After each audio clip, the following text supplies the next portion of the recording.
The old park stood on a hill overlooking the town. It had been abandoned for years. Weeds choked the pathways. Rust ate away at the swings. The Ferris wheel was frozen, a skeletal reminder of happier times. People said the park was haunted. They whispered stories about a curse, about people who vanished without a trace, about eerie laughter echoing in the night. No one dared to go there anymore, especially not after dark. The wind howled through the trees, twisting their branches into menacing shapes. It carried the whispers of the past, secrets the park refused to let go. Some said it was just the wind, others knew better. The park was never truly empty. Something lingered among the shadows. Something dark and hungry, something that watched and waited. Fine, but if we see anything creepy, we're out of there. Come on, Max, it'll be epic. I'm in. Think I can get some good shots of the ghosts? Count me in too. I've been dying to check this place out. Max stared at the photo on his phone. It showed the park gates, twisted and overgrown. Ethan, his younger brother, was practically vibrating with excitement. Max sighed. His brother had a knack for finding trouble, and the old park practically screamed trouble. Lily, armed with her camera, grinned. Max rolled his eyes. Lily was obsessed with the paranormal. Sam, always up for a challenge, nodded eagerly. Max sighed again. It was 4 against 1. He knew he couldn't win. Little did they know the park was already listening, waiting. Their every word carried on the wind, a prelude to the horrors that awaited. See, totally creepy. It's just a park, Max. Relax. The old gates groaned as if in protest as they pushed them open. The air inside the park felt different, heavy, oppressive. The setting sun cast long, eerie shadows that danced and twisted around their feet. Lily had already wandered off, her camera clicking as she captured the park's decay. Sam followed close behind, his gaze darting around nervously. Max couldn't shake the feeling that they were being watched. Every rustle of leaves, every creak of a branch sent shivers down his spine. A sudden gust of wind swept through the park, swirling fallen leaves into a mini cyclone. Max pulled his jacket tighter around himself, wishing he had worn something warmer. He scanned the darkening pathways, his eyes playing tricks on him. Was that a figure standing at the edge of the trees, or just a play of light and shadow? He couldn't be sure, but one thing was certain: the park was coming alive, and it wasn't happy to see them. See, totally creepy. It's just a park, Max. Relax. The park gates groaned as if in protest as the 4 friends pushed them open. The air inside felt different, heavy, oppressive. The setting sun cast long, eerie shadows that danced and twisted around their feet.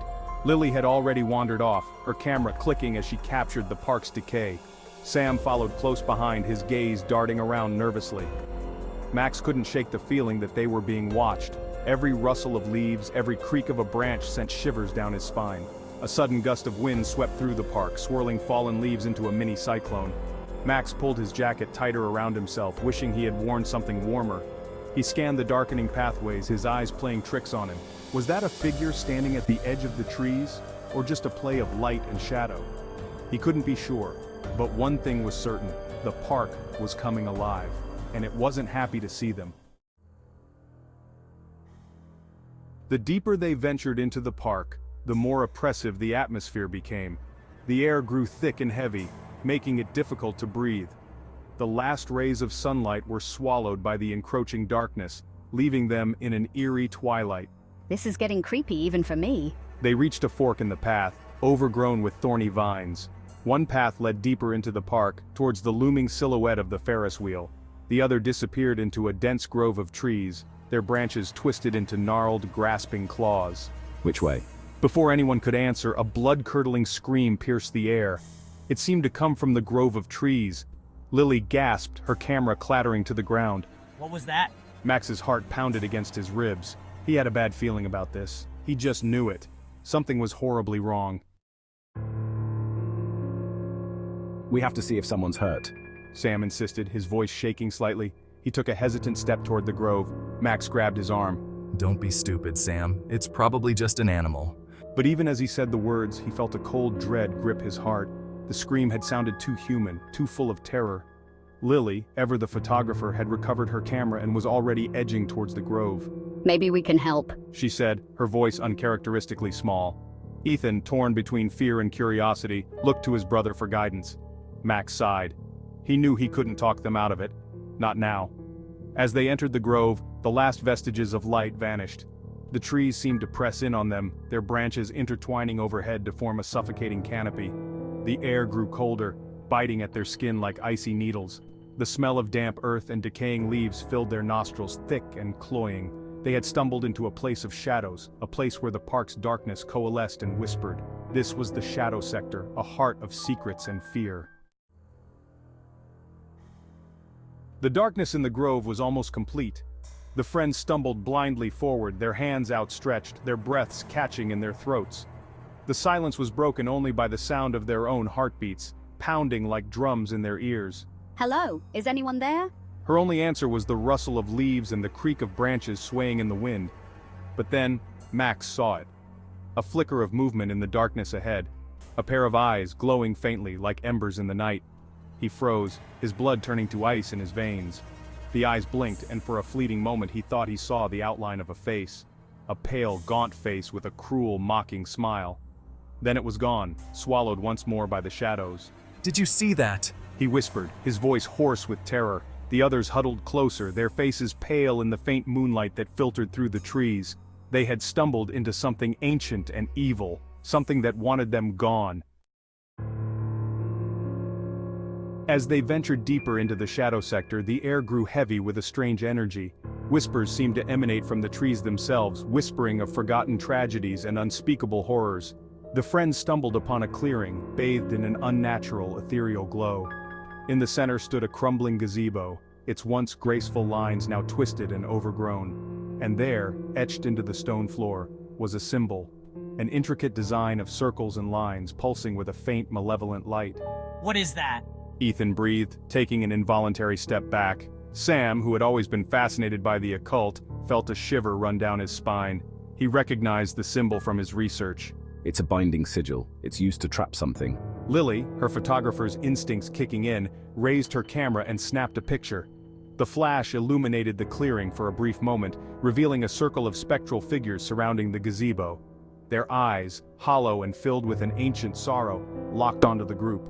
Then, as quickly as they appeared, they vanished, leaving behind the lingering scent of decay and the echo of their mournful cries. As the spectral figures vanished, the whispers intensified, swirling around them like a vortex of despair. The symbol on the gazebo floor pulsed with a sickly light, its energy seeming to press down on them, suffocating them. We need to get out of here, now. But Sam, transfixed by the symbol, shook his head. No, wait, we can break the curse. I know we can. He knelt beside the symbol, tracing its lines with his fingers.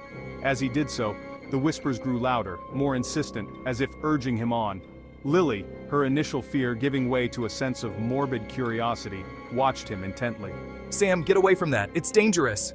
But Sam was too engrossed in the symbol to hear him. He had found his purpose, his reason for being here. He was going to break the curse, no matter the cost. The whispers reached a deafening crescendo as Sam pressed his hand against the glowing symbol. A surge of energy erupted from the gazebo, throwing the others backward. Max, his ears ringing, struggled to his feet, his eyes searching frantically for his brother. Sam was gone. The gazebo stood empty, the symbol extinguished, the whispers silenced. The air hung heavy and still, the oppressive atmosphere lifting like a shroud. In the sudden silence, the only sound was their ragged breathing and the frantic thumping of their hearts. Sam, where are you? But there was no answer. Only the rustling of leaves and the distant screech of an owl. They were alone, and the park, now silent and still, held its secrets close. They searched for hours, their calls for Sam swallowed by the darkness. But the park offered no clues, no answers. As dawn approached, they stumbled out of the gates, exhausted, terrified, and heartbroken. The park stood silently behind them, its shadows receding with the rising sun. But the events of the night lingered, etched into their minds like scars. Lily's camera, when developed, revealed only blurry images and flashes of light, except for one. The last picture she had taken, the one of Sam pressing his hand against the symbol. In the background, just visible in the shadows, stood a figure, tall, gaunt, with eyes that glowed like embers, and on its face a cruel, mocking smile. The park had kept its secrets, but it had also claimed something in return. And as they turned their backs on the haunted grounds, they couldn't shake the feeling that they were not truly free. The park remembered, and it would be waiting.